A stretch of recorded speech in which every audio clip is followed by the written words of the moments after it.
کفار مکہ اور قریش مکہ نے جب یہ کہا کہ اگر قرآن حق ہے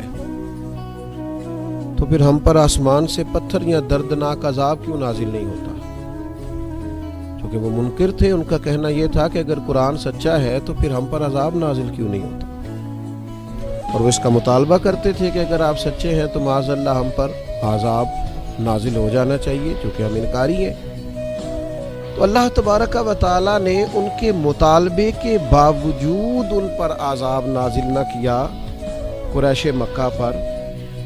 اور عذاب نازل نہ کرنے کی وجہ بھی بیان فرمائی۔ آپ غور کریں، وہ مطالبہ کر رہے ہیں کہ اگر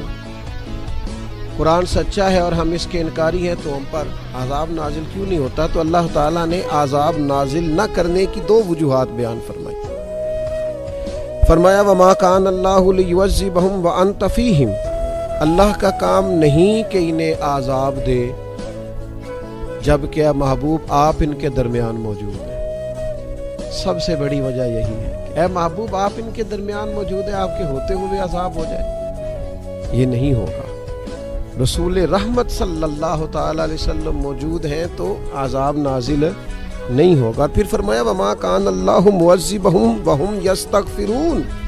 اور اللہ انہیں عذاب کرنے والا نہیں جب تک کہ وہ بخشش مانگ رہے ہیں، جب تک کہ وہ استغفار کر رہے ہیں، چونکہ ان کے درمیان صحابہ بیٹھ کر استغفار کرتے تھے،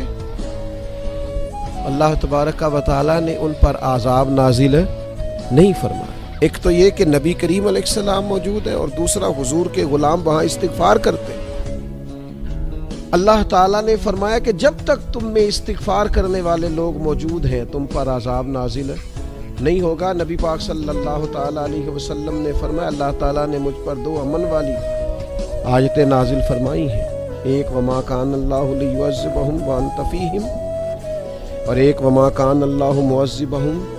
وَهُمْ يَسْتَغْفِرُونَ۔ محبوب آپ موجود ہیں عذاب نہیں آئے گا، اور جب تک استغفار کرنے والے موجود ہیں عذاب۔ اور یار کبھی استغفار کی فضیلت تو دیکھو، جب تک کوئی استغفار کرتا رہتا اس پر عذاب نہیں آتا، جب تک کوئی استغفار کرتا رہتا اسے سزا نہیں ملتی۔ مجھے کہہ لینے دیجئے، جب تک کوئی استغفار کرتا رہتا ہے اس کے پردے نہیں کھلتے، جب تک کوئی استغفار کرتا رہتا ہے اسے اس کے جرموں پر سزا نہیں ہوتی۔ استغفار ایک ایسی چیز ہے، رب سے بخشش مانگنا ایک ایسی چیز ہے جو اللہ تبارک و تعالیٰ کی طرف سے آنے والی سزا کو، اللہ کی طرف سے آنے والی ناراضگی کو روکتا ہے۔ اور اگر اس آیت کے ساتھ، قرآن مجید کی اس آیت کے ساتھ آپ مسند امام احمد بن حنبل کی اس حدیث کو بھی ذہن میں رکھیں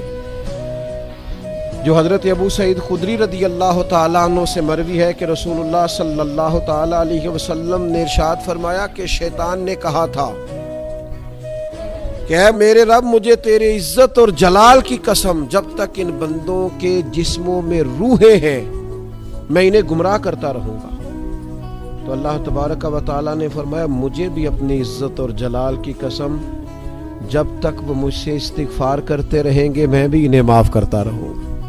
انہیں معافی ہوتی رہے گی جب تک یہ استغفار کرتے رہیں گے۔ میری اپیل ہے ہر اس شخص سے جو کسی بھی مشکل کا شکار ہے، کسی بھی آزمائش کا شکار ہے، کسی بھی ذہنی پریشانی کا شکار ہے، وہ کسی بھی قسم کے دباؤ کا شکار ہے، کسی الجھن کا شکار ہے، کسی تکلیف میں ہے، کسی درد میں ہے، فقر میں ہے، آزمائش میں ہے، قرض میں ہے، بیماری میں ہے، پریشانی میں ہے،